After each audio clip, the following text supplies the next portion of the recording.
bag sat by the door, like a period at the end of a sentence I didn't get to finish. I'd only stopped at Rico's for takeout, lemon chicken, her favorite. Shift ended early, thought I'd surprise her. Instead, I stepped into silence thick enough to cut.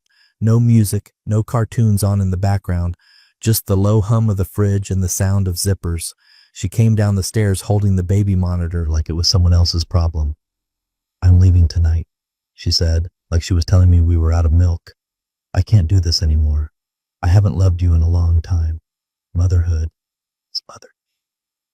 I didn't drop the food, didn't shout, just looked at the worn backpack slung over her shoulder, same one she used when we hiked Mount Kessler together, back when her eyes sparkled at everything. Now they just looked past me. "Where are the kids?" I asked. "They're asleep. I tucked them in early." It was 7:48 p.m. on a Wednesday. She kissed each of them, I found out later, left a note on Eliza's dresser that said, "Be strong for your brothers." That was it. She didn't ask for custody, didn't fight for weekends, just signed the divorce papers a week later with a practiced hand. No alimony, no child support, just walked into a new life like the old one was a bad lease she'd broken. I stayed, paid the bills, learned how to do French braids for Eliza and patched jeans for the twins, burned dinner for 6 months straight until I figured out how to work the pressure cooker, slept maybe 4 hours a night, still made every soccer practice. People at work asked how I was holding up. I kept the same line ready like a coat on a hook, one day at a time. But inside, a piece of me stopped moving, not in anger, just stopped. Like a switch flipped from color to grayscale. The twins didn't cry much, not after the first week. Eliza tried to be the glue, folded laundry, made lists, started checking on me more than I checked on her. She was 9. I remember one night, maybe 2 months in, sitting at the kitchen table after they'd all gone to bed. Her old mug was still in the cabinet, yellow ceramic, chipped near the lip. I poured coffee into it just to feel like she'd never left. Then I dumped it down the sink and threw the mug in the trash. She never called, not once. If you're still listening and any of this feels uncomfortably familiar, hit like and subscribe. Most people just listen in silence, but that one click tells the team these stories matter. I never stopped showing up. School forms, fevers, first crushes, all of it. But that night, the last night she tucked them in, never replayed the same way again. It didn't fade, it froze. And that silence she left behind, it grew teeth. A pale blue envelope arrived that spring. No name on the front, just "To my little ones," written in looping cursive that tried too hard to look warm. Inside, a cartoon card with glitter balloons and a one-line message. "Thinking of you always." No gift, no check, no phone number. Postmarked from somewhere in Oregon, no return address. The twins were turning 6 that week. Eliza read the card, folded it back up, and slid it into the kitchen drawer without a word. I left it there, wedged between spare batteries and old takeout menus. That became her rhythm. Every 3, maybe 4 months, a card, sometimes with stickers inside, once with a pressed flower, never a call, never a visit. The kids learned not to hope. They didn't cry anymore. They just adjusted. On Eliza's 10th birthday, I baked the cake myself, chocolate with strawberries. My sister came by with streamers and rented a bounce house just to make the day feel full. Eliza got quiet around dusk. Sat on the back steps holding a Polaroid of her mom from a school project 3 years prior. "She could have called," she whispered. "She didn't forget," I said, sitting beside her. "She just didn't come." 2 months later, the youngest spiked a fever that climbed fast. Hospital admitted him for pneumonia. I remember the beeping IV, the nurse adjusting his oxygen, his little hand squeezing my fingers as he drifted off. I sat in that vinyl chair for 8 hours before I finally emailed her. Subject line, "You should know." Just one line in the body, "He's in the hospital. If you care, reply." The message went out at 11:14 p.m. It's still marked unread. I didn't erase her. Didn't take down the framed photo in the hallway. Our last family picture from a friend's wedding, back when the boys still fit in one high chair. I kept a folder on my hard drive labeled Timeline. Inside, scanned letters, cards, unanswered emails, school forms signed only by me, missed appointment reminders I forwarded to her just in case, each one stamped, saved, quietly dated, not for vengeance, not for pity, just for proof. For the day she might knock, all smiles and apologies, and try to rewrite it as a rough patch or a complicated time. I didn't want to scream. I didn't want to argue. I wanted facts. Once, my sister asked me why I kept it all. She was folding laundry beside me, her hands pausing over one of Eliza's hoodies. Why not just let it go, she asked. Because one day, I said, she'll come back like none of it happened. And when she does, I want her to see it did. By the time Eliza hit high school, they'd stopped asking if she was coming to concerts or games. The boys just called her the ghost. Even the dog barked when envelopes arrived with no return name. But I kept stacking the paper trail quietly, because some absences aren't accidents, they're choices. And choices have consequences, even if they take years to arrive. She was standing on the porch when I opened the door. Light jacket, clean makeup, the kind of practiced smile people use at reunions. The gift bag in her hand was navy blue, crinkled slightly, tissue paper fluffed high like whipped cream. For a second, my mind went blank. Not angry, not sad, just still. The last time I saw her face to face, she was pulling out of our driveway at dusk, back taillight flickering like a dying star. That was 11 years ago. Now she was standing 5 feet from the welcome mat like she'd just come back from the store. Hi, she said, too brightly. It's been a while. Her eyes flicked behind me, scanning the hallway for signs of life. I was in town. I've been thinking about the kids, about you. I'd really love to reconnect. Be part of their lives again. She said their lives like she hadn't missed hundreds of them. Birthdays, school dances, broken arms, first heartbreaks, dozens of small, ordinary miracles that had nothing to do with her. And now, here she was, with a scented candle probably, or a book she hadn't read, wrapped in tissue like 12 years could be softened by good intentions. I nodded slowly, didn't say much. Tomorrow, I said. Dinner. All of us. 6:30. We'll talk then. She blinked, surprised. Really? Really. That one word, flat and calm, seemed to hit her like a second thought. She smiled again, a little more genuinely this time, and turned back toward her car, heels clicking down the steps. I closed the door before the engine started, walked to the sink, ran cold water over my wrists, looked out the window. Eliza was out back, helping the boys clean the grill. They didn't know yet, so I started making calls. My sister first, then my brother, then Deb, her old roommate from state college who still lived nearby and had seen firsthand what the departure looked like. One by one, I invited them to dinner. No drama, no grand speeches, just, she's back. I want you there. By 3:14 p.m., I had 8 confirmations and 2 polite hell yeses. I booked the long table. Same oak piece I'd refinished 3 summers ago when I got into carpentry. Set out chairs for 12. Laid out place cards. Not names, just initials, embossed and simple. Clean and precise. Then I opened the drawer, pulled out the timeline folder, sorted everything by year, printed new copies where ink had faded, labeled them by child. And finally, I found the note I'd written the night she left. The one I'd never sent. 3 sentences, folded in half, still sealed in an envelope marked in case she ever asks. I added it to the pile.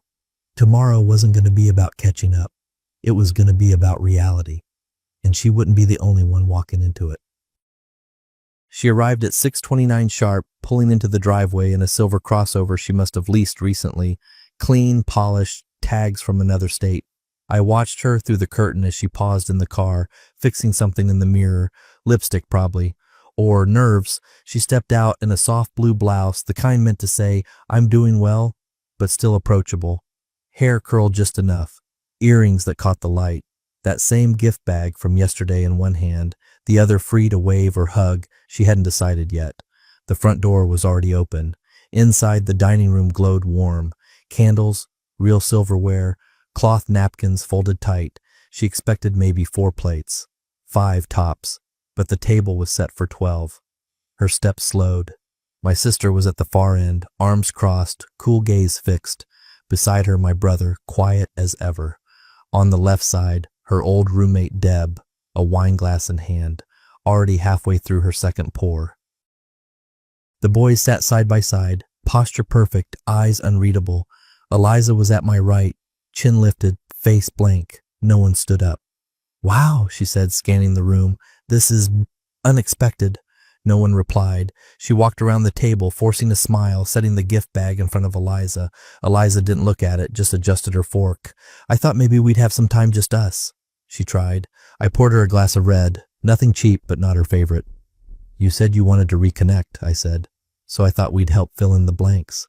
She took the glass, nodded uncertainly, and sat down, fourth chair from the right, the one that creaked if you leaned too far back.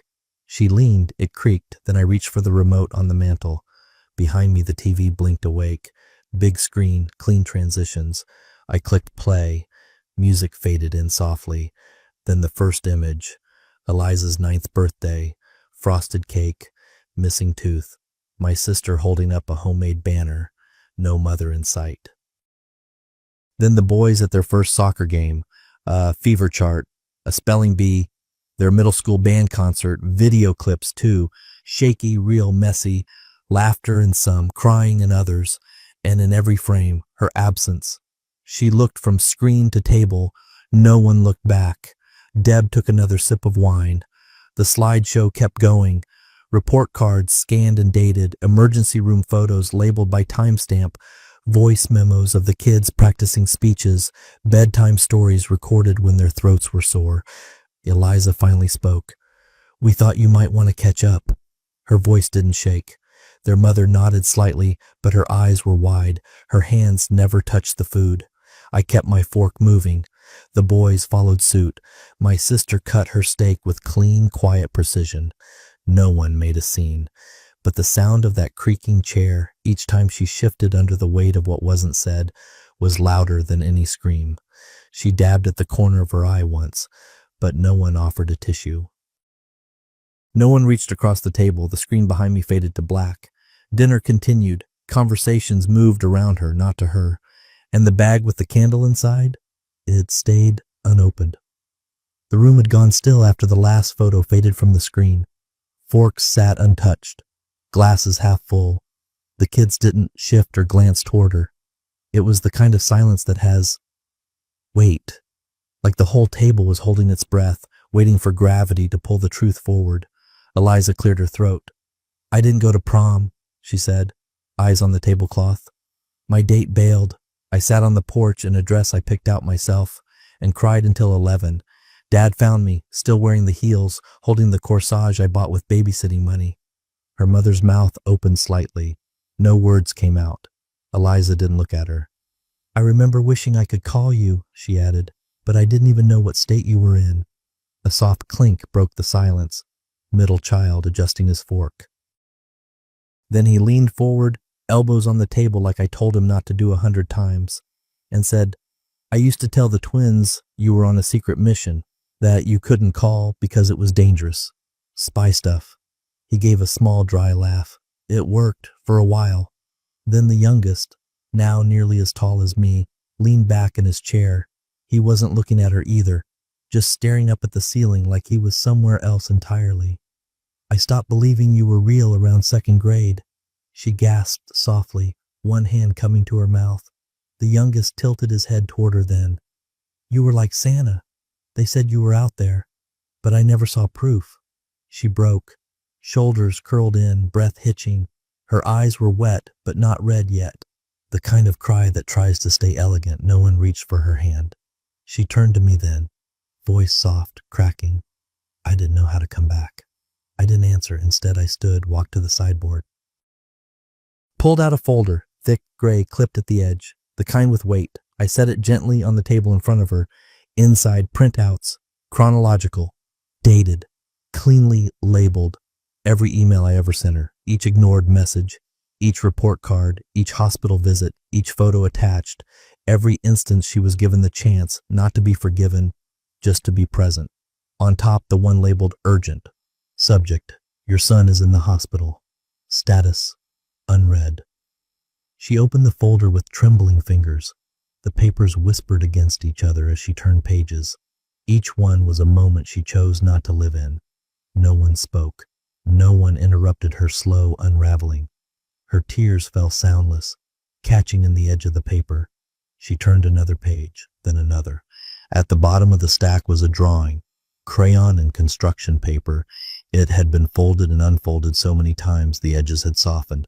A stick figure mom, with the words, "Dear Mom, we still remember," dated 2016. She held it like it might dissolve. "I didn't know," she whispered. "I didn't know how to come back." But the silence that followed wasn't an invitation, it was a verdict. No one replied, not because we hated her, but because the year she left didn't pause, and we had learned how to live without her. Now she was just learning how to see it.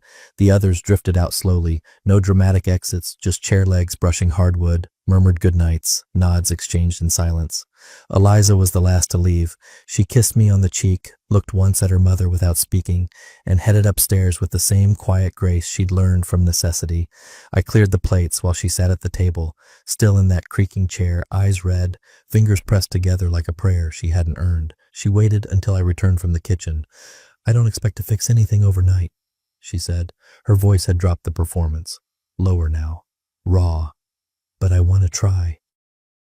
Maybe I could meet them each week? Help out, maybe send some money. Start small." She looked up. "Let me be useful again." I leaned against the sideboard, watched her for a long moment. Not with anger, just wait. Then I crossed the room, opened the drawer beneath the bookshelf, and took out a notebook. Plain cover, soft spine, edges worn from years of use. I handed it to her. She blinked, confused, then opened it. First page, shaky handwriting, oversized letters. "Dear Mom, I had a dream about you last night. You were making pancakes." Second page, "Dad says you're busy. I think that means sad."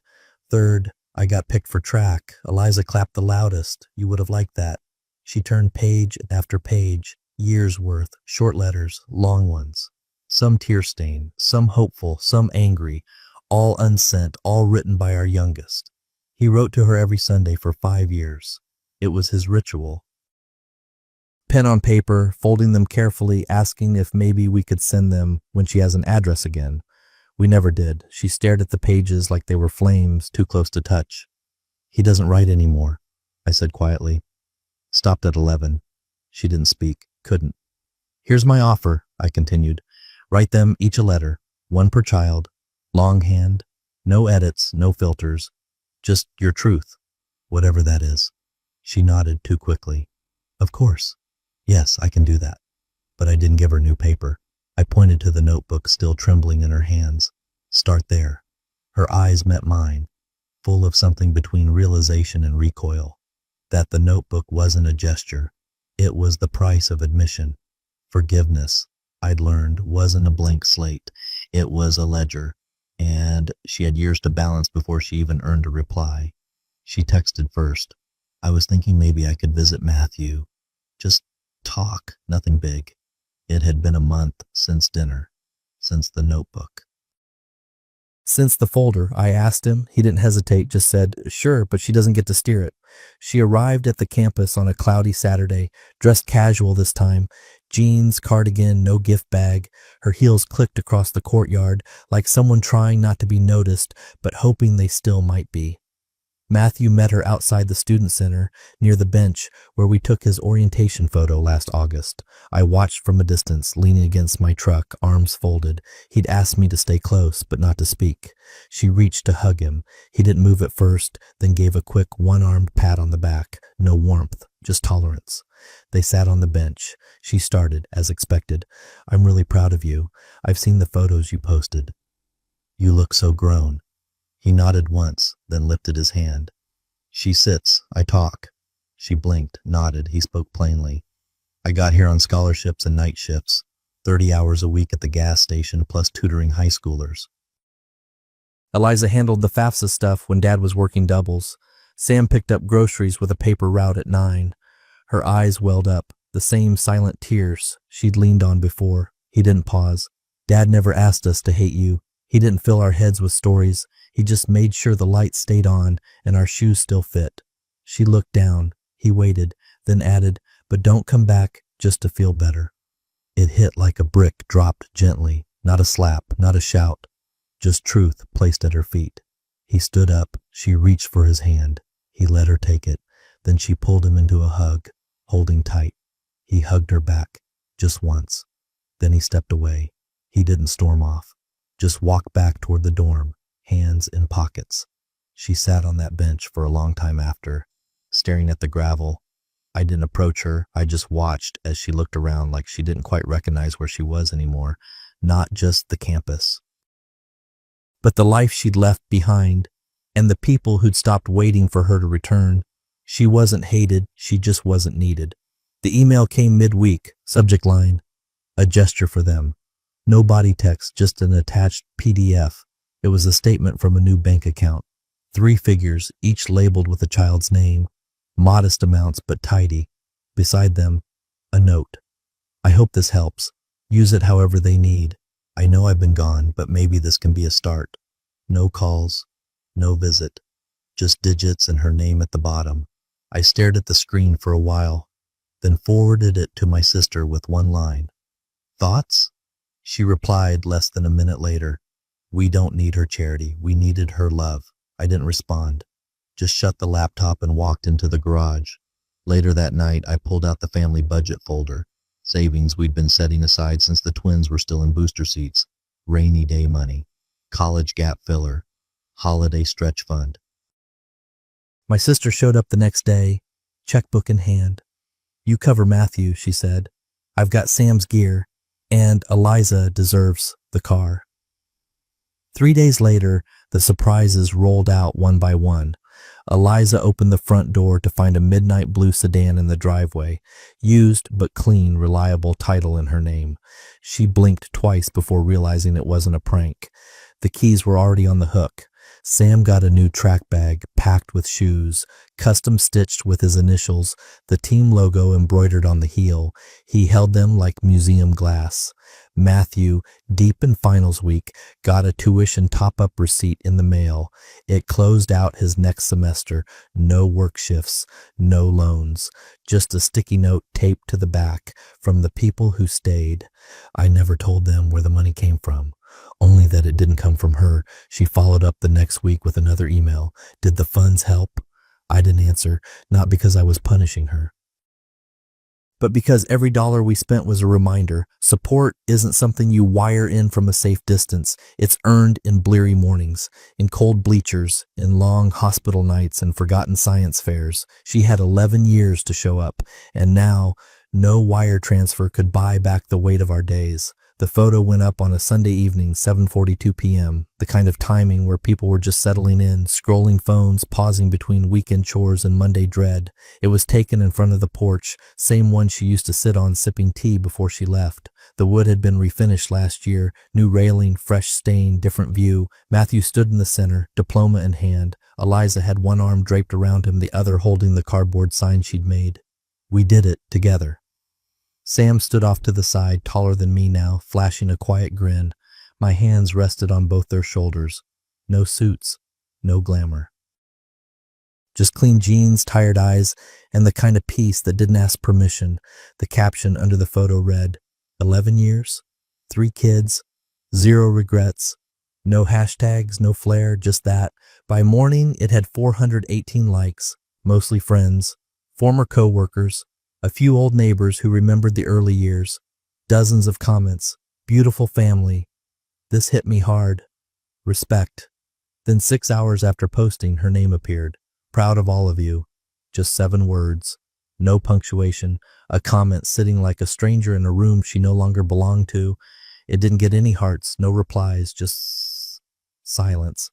Until my sister slid in underneath. Pride is a participation trophy. You didn't show up. She pinned it. I didn't even see it until later that night. By then, screenshots were already circulating, not viral, just echoing, shared in parenting groups, quietly reposted on accounts that talked about single dads and silent strength. No pitchforks, no drama, just story.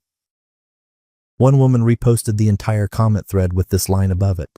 This is what consequence looks like when the world doesn't forget, but refuses to rage. The woman who'd vanished tried once to follow up with a message. I didn't read it, just archived it, didn't block her, didn't respond. She wasn't being attacked, she was being remembered for what she hadn't done. And no timeline, no gift bag, no checkbook could edit that now. She left, and the photo, quiet, honest, undeniable, had finally caught up with her. The package arrived 2 days before Christmas. Brown paper, hand-tied twine, no return address. Just her name, carefully written in black ink. The handwriting was unfamiliar, sharp, mature. She brought it inside, placed it on her kitchen table, and stared at it like it might explain itself. When she finally untied the string and peeled back the paper, she found 3 identical photo albums, leather-bound. No logos, no branding, just weight and silence. The first was labeled Eliza in gold cursive. She opened it. Page 1, a school photo, Eliza at 9, smiling with braces and bangs too short. Below it, in her own handwriting, first day of 4th grade, Dad packed lunch, no one else showed. Next, Eliza at the science fair, in a hand-sewn dress, standing next to a volcano project she'd built with Sam. He helped me when I was scared. Mom didn't call.